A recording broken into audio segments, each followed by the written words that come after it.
ഇടുക്കിയിൽ കമ്പമെട്ടിൽ 245 ലിറ്റർ വാറ്റ് ചാരായം പിടികൂടി. കമ്പമെട്ട് കട്ടക്കാനത്തെ വീട്ടിൽ നിന്നാണ് ചാരായം പിടിച്ചെടുത്തത്. അടിമാലി നാർക്കോട്ടിക് എൻഫോഴ്സ്മെന്റ് സ്ക്വാഡിന്റെ നേതൃത്വത്തിലായിരുന്നു പരിശോധന.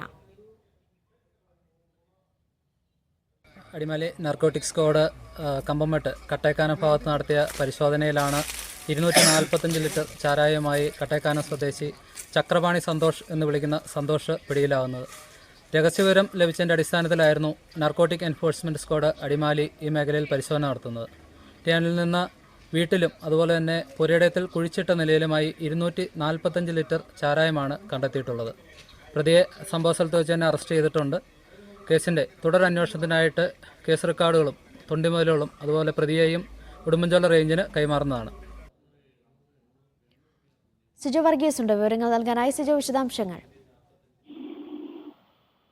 അനീഷ, നിരവധി കേസുകളിൽ പ്രതിയാണ് ഈ ചക്രപാണി എന്ന് വിളിക്കുന്ന സന്തോഷ്. ഈ സന്തോഷിന്റെ വീട്ടിൽ നിന്നാണ് അടിമാലി നാർക്കോട്ടിക് എൻഫോഴ്സ്മെന്റ് സ്ക്വാഡ് നടത്തിയ പരിശോധനയിൽ 245 ലിറ്റർ വാറ്റുചാരായം കണ്ടെത്തിയിരിക്കുന്നത്. 35 ലിറ്ററിന്റെ 7 കന്നാസുകളിലായി ആണ് ഈ ചാരായം സൂക്ഷിച്ചിരുന്നത്. വീട്ടിലും പറമ്പിൽ കുഴിച്ചിട്ട നിലയിലുമായിരുന്നു ഈ ചാരായം സൂക്ഷിച്ചിരുന്നത്. പ്രധാനമായും ഈ അതിർത്തി പ്രദേശങ്ങൾ കേന്ദ്രീകരിച്ചും തമിഴ്നാട്ടിലുമൊക്കെ വിൽപ്പന നടത്തുകയായിരുന്നു ഇയാളുടെ ലക്ഷ്യം. ഇതുമായി ബന്ധപ്പെട്ട് നേരത്തെയും പല കേസുകളിലും ഉൾപ്പെട്ട ആളാണ് സന്തോഷ്. എന്തായാലും ഈ പരിശോധനയിൽ പറമ്പിൽ നിന്നും വീട്ടിൽ നിന്നുമായി ചാരായം കണ്ടെടുക്കുകയും ചെയ്തിട്ടുണ്ട്. തുടർ നടപടികൾ സ്വീകരിക്കുകയും ചെയ്തിട്ടുണ്ട്. സർക്കിൾ ഇൻസ്പെക്ടർ മനു വിപയുടെ നേതൃത്വത്തിലുള്ള സംഘമാണ് ഈ പരിശോധന നടത്തിയത്.